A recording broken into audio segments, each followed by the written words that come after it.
तो मेरे प्यारे स्टूडेंट, आई होप आप लोग अच्छे होंगे, मन लगाकर पढ़ रहे होंगे। तो चलिए आज हम लोग विलोपन विधि को जानने का प्रयास करेंगे। विलोपन विधि क्या होता है? तो समीकरण दिया हुआ है 3x + 4y = 10 और 2x + 2y = 2। तो पूछेगा इसका x और y का मान ज्ञात करें विलोपन विधि से। तो इसको बनाने से पहले हम लोग सबसे पहले इसको क्या करेंगे, सॉल्व कर रहे हैं कि यहाँ पे आप लोग थोड़ा ध्यान से देखिएगा कि समीकरण यहाँ पे जो x है या y है, किसी एक मान को आप दोनों में बराबर कर दीजिए तो हो जाएगा, इसका मतलब बन जाएगा ये। अब यहाँ पे देखिए समीकरण 1 में क्या है, 4 गो y है, 3 गो x है, इसमें क्या है 2 गो x है, इसमें 2 गो y है। तो आप इसको बराबर कीजिए चाहे किसी एक को बराबर कीजिए। हम मान लीजिए 4 y को बराबर करना चाहते हैं, यहाँ पे 2 गो y, इस पे 4 गो y। और मान लीजिए बराबर करना हो तो क्या हम इसमें 2 से गुना कर देंगे तो 2 दूना के 4 गो y हो जाएगा, बराबर जरूर हो जाएगा।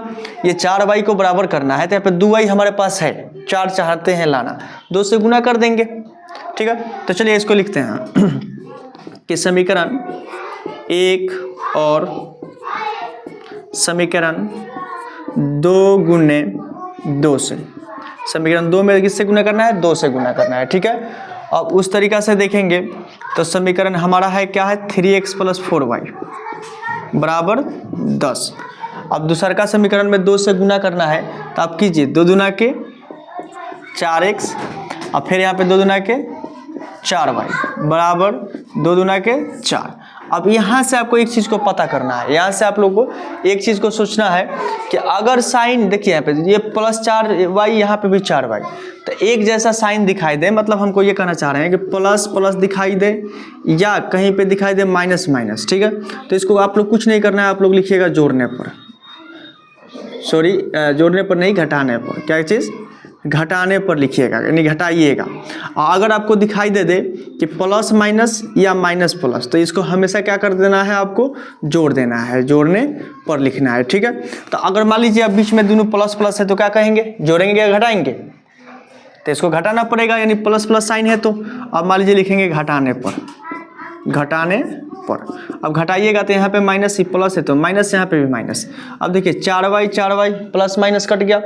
उसके बाद से ये देखेंगे कि 3 गो x में से 4 गो x का घटाना होगा, 3x में से 4x को घटाना पड़ेगा, तो क्या आएगा। तो यहाँ पे हम लोग को ये पता है छोटा में से बड़ा घटा रहे हैं तो क्या हो जाएगा, -x बच जाएगा, बराबर 10 में से 4 गया तो क्या बचेगा, 6। 10 में से 4 गया तो 6 बचा। अब ये क्या हमको ये करना है कि माइनस जो चर के साथ नहीं छोड़ते हैं, उसको क्या करेंगे, अचर के पास भेज देंगे। तो x बराबर क्या होगा, माइनस को इधर भेज देंगे तो -6 हो जाएगा, x का मान ये हमारा निकल गया। अब क्या करना है, जो x का मान निकला हुआ है ना, इसी को क्या करिएगा कि हमारा समीकरण 1 या आपको मन किया 2, किसी एक में आप रख दीजिए, इसमें y का मान निकल जाएगा। तो लिखेंगे कि x का मान समीकरण 1 में रखने पर, ठीक है। जब x का मान समीकरण 1 में हम लोग रख रहे हैं तो इसको रख कर देखते हैं। समीकरण 1 क्या है, तो 3x + 4y बराबर में है 10, ठीक है।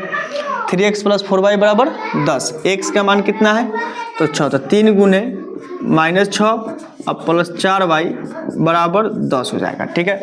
अब यहाँ पे गुना कीजिए, 6 के पारा 3 हाली पढ़ेंगे तो 36 कितना हो जाएगा, -18 हो गया। अब +4y = 10 हो गया।